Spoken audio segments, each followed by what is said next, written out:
Movie की starting में हमें एना नाम की एक लड़की दिखाई गई है जो कि चेलो प्ले कर रही थी। तभी उसका स्टेप फादर उसके पास आता है और उसके साथ इंटीमेट होने की कोशिश करता है, लेकिन वो उसको धक्का दे देती है जिससे कि उसके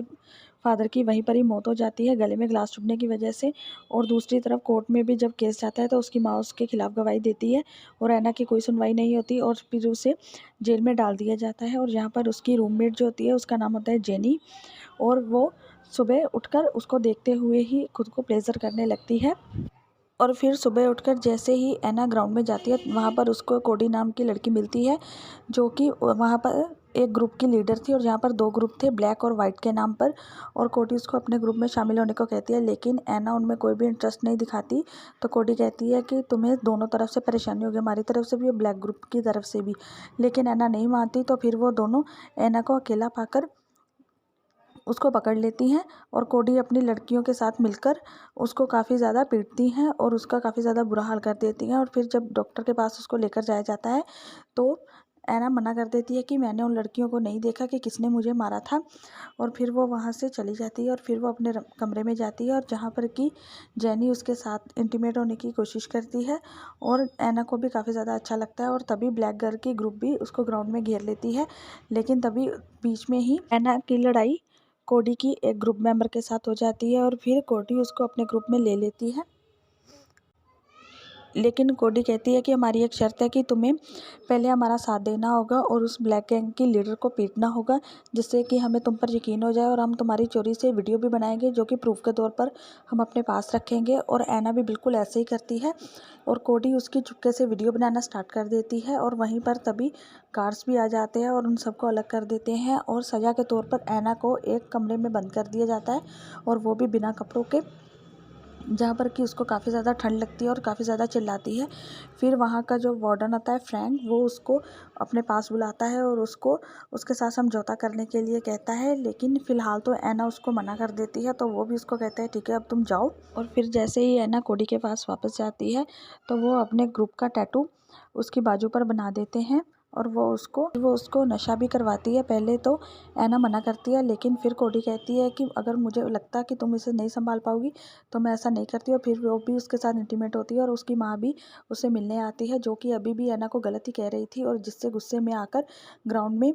एना की ब्लैक गर्ल के साथ लड़ाई हो जाती है और उन दोनों ग्रुप्स को फिर से अलग कर दिया जाता है और एना को फिर से वार्डन के पास लेकर जाया जाता है और फिर वो उसको नशा कराता है और उसके साथ इंटीमेट होता है। और नशे की हालत में एना अपनी फ्रेंड जेनी को भी पीट देती है, जिसका कि पुलिस वालों को पता चल जाता है और वो फिर से उसको वार्डन के पास लेकर जाते हैं, जिससे कि वार्डन फिर से उसके साथ इंटीमेट होता है। और वहाँ से वापस आने के बाद एना काफ़ी परेशान लग रही थी और वो नशा करने के लिए कहती है, तो कोडी उसको मना कर देती है और कहती है अपने पैसों से खरीदो। तो वो दूसरी लड़कियों से भी नशा कर लेती है और इंजेक्शन ले लेती है और उसी हालत में वो ब्लैक गैंग को भी पीटने के लिए आ जाती है। और तभी सभी पुलिस वाले मिलकर उसको पकड़ लेते हैं और सभी लड़कियों को भी वो शॉक देकर शांत कर देते हैं और एना को फिर से उसी कमरे में बंद कर दिया जाता है। और तभी फिर से वार्डन वहाँ पर आता है और वो कहता है कि अगर तुम्हें बाहर आना है तो आ जाता है। और वार्डन फिर से उसे इंटीमेट करके उसे उसके कमरे में छोड़ देता है, और जहाँ पर जेनी भी उसके साथ इंटीमेट करती है। और फिर वो दोनों टाइम गुजारने के बाद एना को फिर से नशे की तलब उठती है और वो इंजेक्शन लेने के लिए ग्राउंड में जाती है, लेकिन उसको नशा ना मिल पाने के कारण वो पागल हो जाती है और वो खुद को ज़ख्मी करने की कोशिश करती है, लेकिन सभी गार्ड मिलकर उसको संभालने की कोशिश करते हैं। तभी वहाँ पर वार्डन भी आ जाता है और वो भी उसको संभालने की कोशिश करता है, लेकिन एना अपने काबू से बाहर हो चुकी थी और उसको वार्डन के ऊपर भी गुस्सा था, तो वो उसी पत्थर से वार्डन के ऊपर भी हमला कर देती है। लेकिन तभी पुलिस वाले भी उसको पकड़ लेते हैं और फिर वो उसको एक कमरे में बंद कर देते हैं, जहाँ पर कि उन लोगों ने उसके हाथ पैर को बांधा हुआ था और उसके मुंह के ऊपर भी मास्क चढ़ाया हुआ था ताकि वो कुछ और ना कर सके। और तभी उसकी माँ मिलने आती है और वो कहती है मुझे अपनी गलती का एहसास हो गया है और मैं अब जो हो सकता है तुम्हारे लिए करूँगी और तुम्हें यहाँ से निकालूंगी। और फिर कमरे में आकर एना अपने उस टैटू को कुरेद देती है और फिर वार्डन उसको फिर से अपने पास बुलाता है और उसको चैलो प्ले करने के लिए कहता है और वो कहता है कि यहाँ पर एक और फंक्शन होने वाला है जहाँ पर कि सभी कैदियों के अच्छे व्यवहार के कारण उनको छोड़ने की सलाह दी जाएगी। और जैसे ही वो वहाँ से बाहर आती है तभी कोटी उसके ऊपर हमला कर देती है और वो कहती है, वार्डन तुम्हारी शक्ल पर ज़्यादा मेहरबान है ना। तो वो एक चाकू से उसके फेस के ऊपर काफ़ी बड़ा सा कट लगा देती है और वार्डन उसको डॉक्टर के पास देखने के लिए आता है। तभी डॉक्टर उसकी हरकतों को देख लेती है और फिर वो ऐना से अकेले में बात करने की कोशिश करती है और वो कहती है कि मैं तुम्हें यहाँ से निकलवा सकती हूँ, तुम सिर्फ उसके खिलाफ़ गवाही दे देना और हमें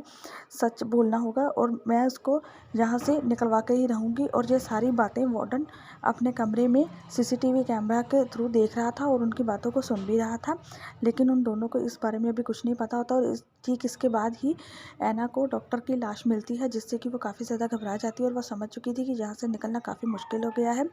और फिर कुछ दिनों बाद वहाँ पर फंक्शन होता है जहाँ पर कि ऐना चैलो प्ले करती है और वार्डन भी उसके साथ वहीं पर ही इंटीमेट हो जाता है। और फिर वो अपनी फ्रेंड को कहती है कि मैं अब यहाँ से चली जाऊँगी। तो कोडी भी कहती है कि वो तुम्हें नहीं निकलने देगा। तो ऐना उससे मोबाइल लेती है और जैसे ही वो वार्डन के साथ इंटीमेट होती है वो उसकी वीडियो बनाना स्टार्ट कर देती है और वार्डन को इसके बारे में कुछ भी पता नहीं चलता। और फिर वो दिन आ जाता है जब एक टीम इकट्ठा होकर आती है और वो वहाँ से अच्छे व्यवहार वाले कैदियों को निकालने की बात करते हैं, लेकिन वार्डन कहता है कि ऐना अभी यहाँ से निकलने की हालत में नहीं है। और फिर तभी ऐना उन लोगों को वो वाली वीडियो दिखा देती है, जिसको देखकर सब लोग हैरान हो जाते हैं और वार्डन को सस्पेंड कर दिया जाता है और वहाँ से निकाल दिया जाता है और ऐना की सज़ा भी सारी माफ़ कर दी जाती है, जिससे कि ऐना काफ़ी ज़्यादा खुश हो जाती है। और फिर हमें ऐना जेल से बाहर निकलती हुई दिखाई गई है, जहाँ पर कि उसकी माँ उसका वेट करती है और फिर वो दोनों गले मिलती है और यहीं पर यह मूवी ख़त्म हो जाती है। Thanks for watching.